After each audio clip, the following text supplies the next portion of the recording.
using the title suggested by the theme of the book that Kendall wrote, I'm calling this speech, Work on Your Strengths, not on your weaknesses.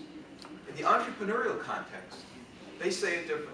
They say, work on your strengths, hire your weaknesses.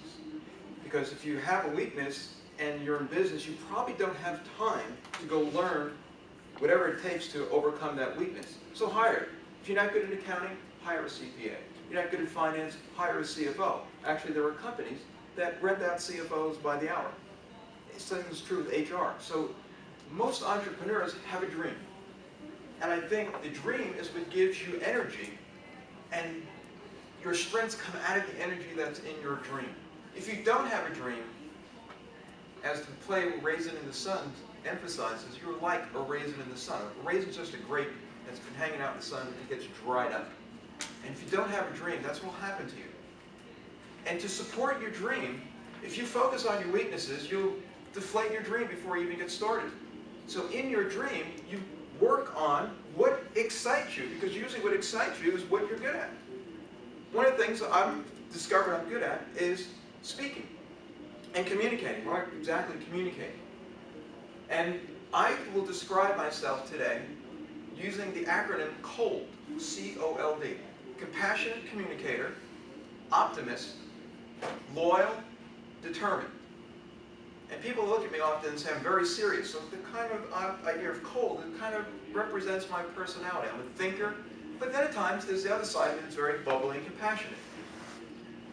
The compassion came out of my experience caregiving for my mother.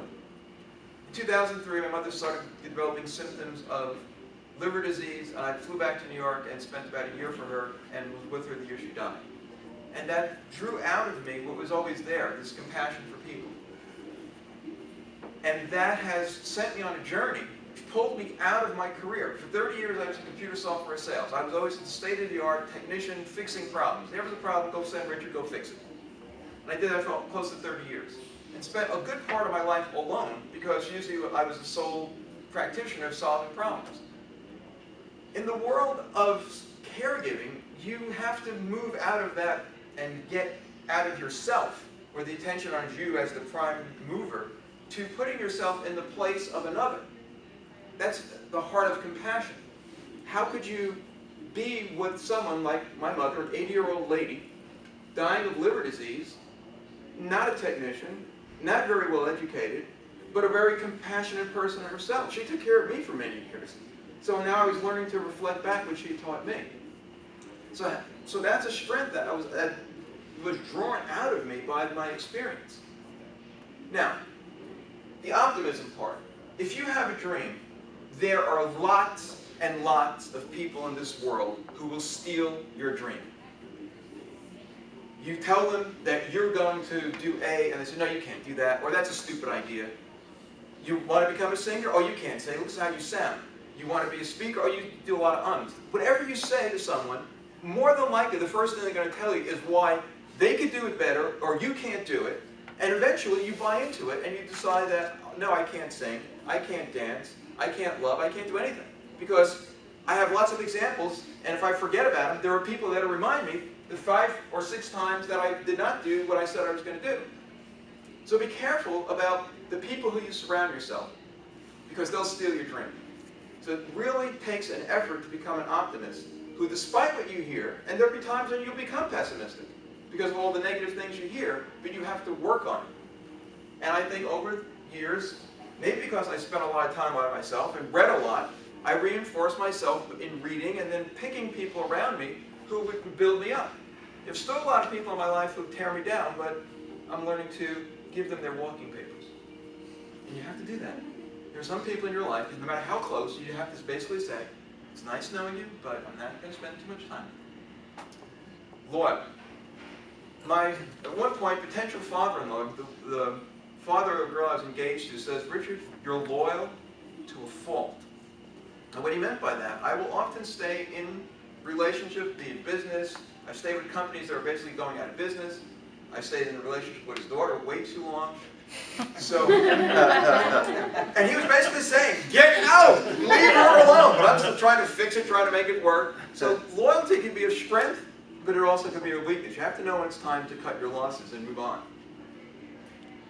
I am a determined person.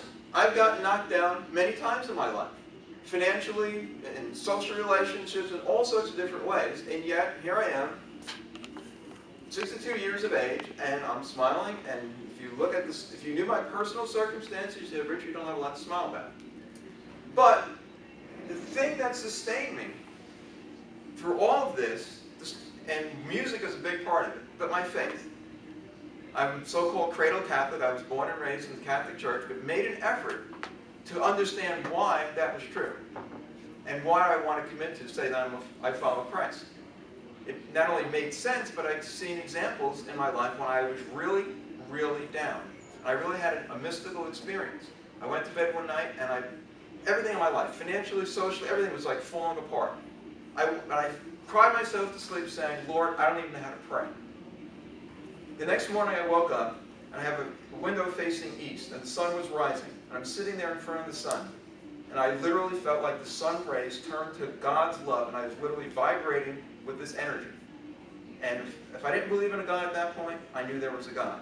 And that experience, through lots of things that have happened, has sustained me.